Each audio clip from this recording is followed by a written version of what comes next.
Hey there, Wastelanders, and welcome back to War Games News Radio for another installment of Wasteland Workshop. In this episode, we're going to be painting up some bloated, glowing one feral ghouls for Fallout Wasteland Warfare by Modifius Entertainment. And I've decided to paint them up, as the name suggests, in a glowing paint job. Glowing effects can be a little bit intimidating at first, and I've only had relative degrees of success trying these techniques in the past, but I'm going to show you how with just a couple basic paints and some simple techniques, you can go from this to this and have a model that looks like it's burning from the inside out with lethal radiation. We'll even go over a very quick off-source lighting technique to make it look like this guy is giving off a nasty amount of light and radiation everywhere he goes. Now, to get this basic effect, you're going to need a couple of different paints. First and foremost, for your base layer, a medium to dark green. I'm using Contrast Warp Lightning by Citadel. Then you're going to need a nice, bright, and vibrant white. I'm using Mummy Robes from the Army Painter.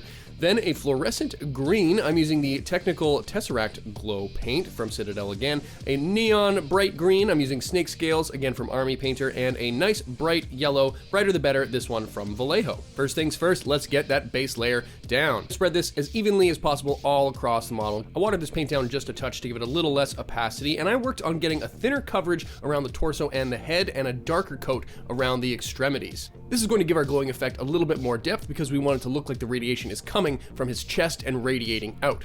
Next, we're going to highlight all of his little bubbles and boils with that Mummy Robes from Army Painter. This step is crucial and will go a long way towards selling our glowing effect to the naked eye and make it look like these pimples are about to burst with the radiation nastiness. Now, at this stage, he looks kind of messy and not the greatest, so this might be the point where a lot of folks might give up and think, oh, well, I've screwed up, and go back and paint this green. But in one easy step, we're going to make this look a lot better, and that's with our Technical Tesseract Glow.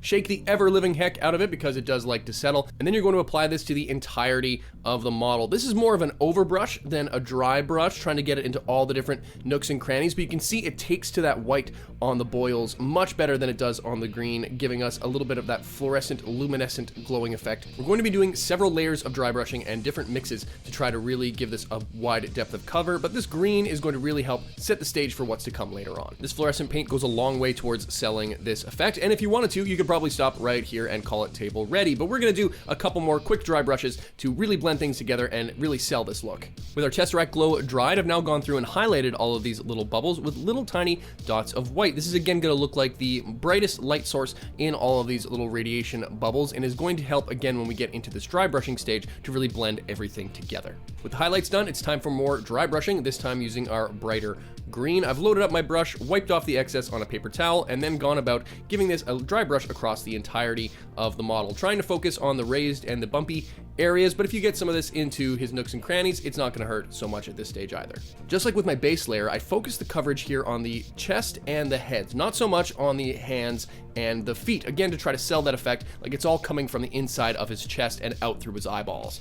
Again, you could call it a day here if you'd like, but we're going to do another layer of dry brushing, this time mixing in some yellow with our Snake Scales green. So we're just going to get these two onto the paper towel together. Keep blending these two colors together till you have something that's kind of between a green and a yellow. Get about 80% of the excess off of your brush, and then it's time to hit the model once again. With each layer of dry brushing that we add to this model, going to try to hit less and less of the entirety of the model and just focus again on those core radiation spots. Of course, if you do stray over into other parts of the model, that's completely all right because we are again trying to do a lighting effect here, and light travels. Getting to a point now where these two are looking pretty similar, but our dry brushing adventure is not over. This time we're going to hit it in the model again, but with just the yellow this time around. Blending layers of colors together is a great way to add a little bit more depth to a model, especially when you're dry brushing. With the pure yellow added into the mix, this guy is looking nasty, and that's exactly what we want, but we can make it nastier. So we're gonna go through again and add a couple more of these nasty white spots onto all of these bubbles. This will give a focal point for the eye to focus on and also help trick the eye and show that there is a light source coming from the inside.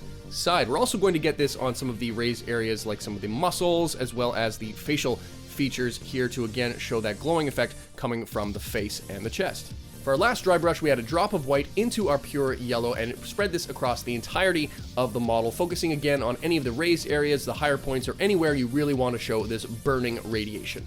Now you can be a little bit more generous with this dry brush layer compared to some of the other ones that we used before, because this is the step that's going to represent the light coming off the ghoul. So again, focus it on the core, but it's okay if you spread it around a little bit to show the light coming off of our nasty creature here. And just like that, we have another glowing ghoul to add to our roster. Quick and easy way to get a glowing effect. This whole thing, including filming and drying time, took me about an hour to get this model done. If you want to get a glowing effect on the base here, all I did was take some of that Tesseract glow and do a really light dry brush across the rim of the base. If you wanted to add a little bit more depth to this, you could use that mixture of white and yellow like we did on the last step with our dry brush, and then hit it with the Tesseract glow, but it's up to you how much of this you really wanted to do. I just wanted to get a light effect there. So once you've got your base painted, hit it with some of that Tesseract glow, and you're going to have a nasty ghoul ready to take on the Wasteland. Thanks so much for watching, and WGNR will be back.